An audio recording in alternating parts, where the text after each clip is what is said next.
Good morning, everybody. So John actually did a lot of the informational aspects between the ASO and the NRO, the differences in the last slide. Just because of time, I'll go through a little faster. There's lots of information online, and absolutely willing to talk. And if you've got any questions, something that might have been missed, by all means, please ask. So the NRO Number Council is basically made up of 15 members, 3 from each of the 5 regions. 2 are elected, 1 is appointed, and I'm the appointed member from the ARIN region. The term of office is different for each region. In the ARIN region, it is 3 years. We do a couple of things. Global number policy is the most important, obviously, from a perspective of this community. We also do seats 9 and 10 for the ICANN board. We provide those, the work that goes into that. And on occasion, we are asked for advice from the ICANN board and for clarifications related to number policy. So we do a telephone call monthly. We meet in person at the first ICANN meeting is what it is currently in March. So we'll go to there. List of all the people. I'm currently the vice chair for that with Jorge. Aftab Siddiqui is the chair of the ASO-AC, and all of the terms are listed. One thing that we felt was very important to do, because these are elected positions. We wanted you to know and to be able to see the running stats through the year, because we do these presentations and update people consistently. The attendance statistics for each of the elected and appointed positions for each of the regions, so that you can have a sense of that. It's available on the website, aso.icann.org. There's lots of documents on there, and they are as John said, the website is going to be going through an overhaul to make it more mobile friendly for when we're at conferences and looking at it. Quick question? Patrick Gilmore. Yeah. Patrick, how did many people attend 10 meetings out of 9?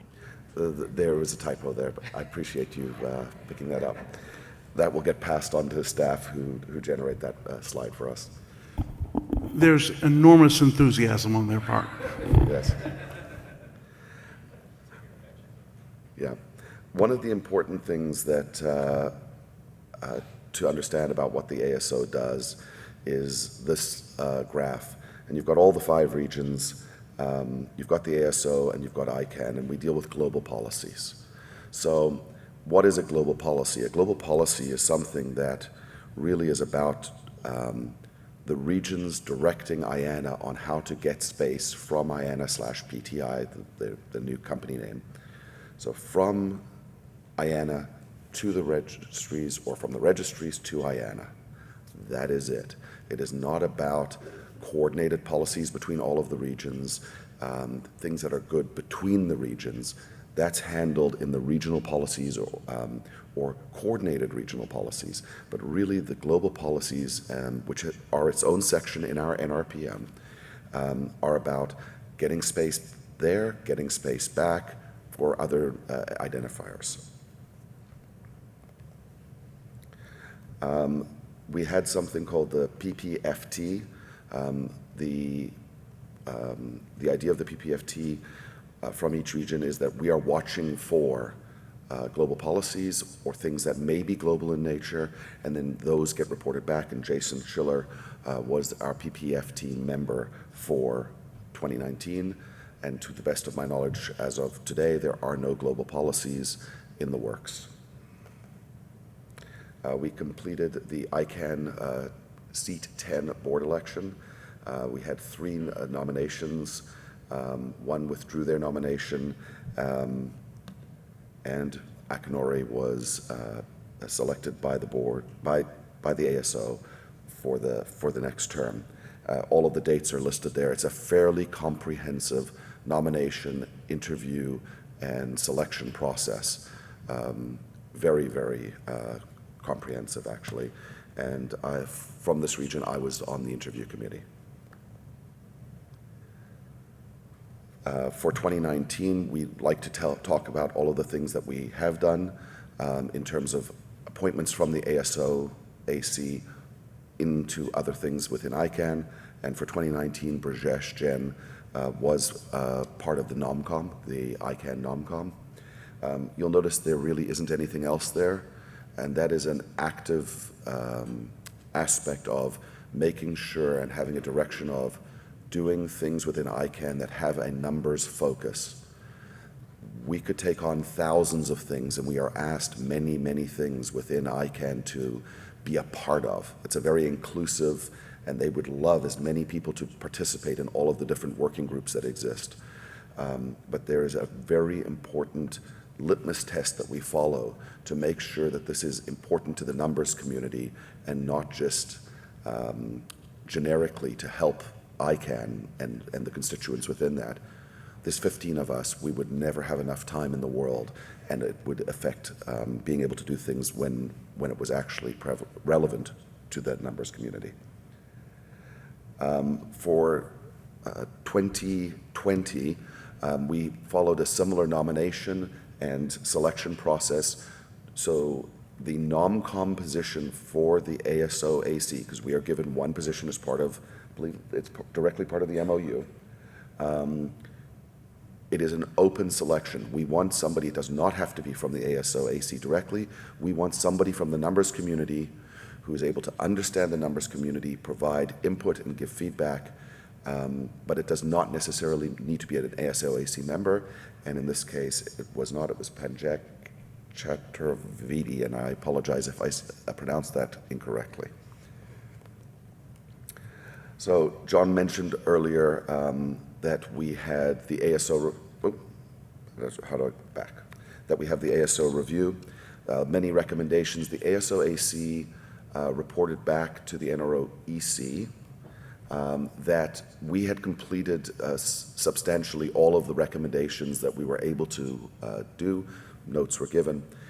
And the biggest change is we've opened up a lot of what we do. All of our teleconferences now are open. You can dial in. The information is posted on the website, how you can connect in. Our in-person meetings, our in-person work groups are open for observers. There's the discussion list. Our day-to-day discussions have gone from a closed list to an open list. The only thing that we have kept closed is the board selection process and the NomCom selection process, which obviously for privacy reasons does need to be kept closed. We're meeting next week. Our agenda has been posted to the list. Monday is a fully open day for all of the things that we're doing. Wednesday is all related to the procedures of the NomCom and is being kept closed. But it's a substantive difference. It was one of the key recommendations and key requests from the community that we open up as much as possible, and we took that to heart and have done just that. So I'm really looking forward to feedback from the community now that they can see the things we do work on. And this is a hard slide for me and an important slide. I want to thank Jason, and Jason Schiller has been on the NRO NC for 11 years, just shy of 12. For me personally, he made it tolerable, and by tolerable is there is a huge amount of work, there's a huge amount of acronyms, there's a huge amount of differences between our community and the ICANN community, and he was able to show me and shepherd me along and help me and help Louis and help the community. He spent inordinate amounts of time on pedantic policies that we would cycle backwards and forwards through, and he was always able to see a way through on that. And thank you, Jason, for your service, and yeah.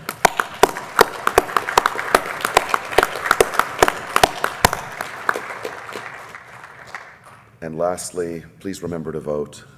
It is an important role, and we want your help, so thank you. Any questions for Kevin on his presentation?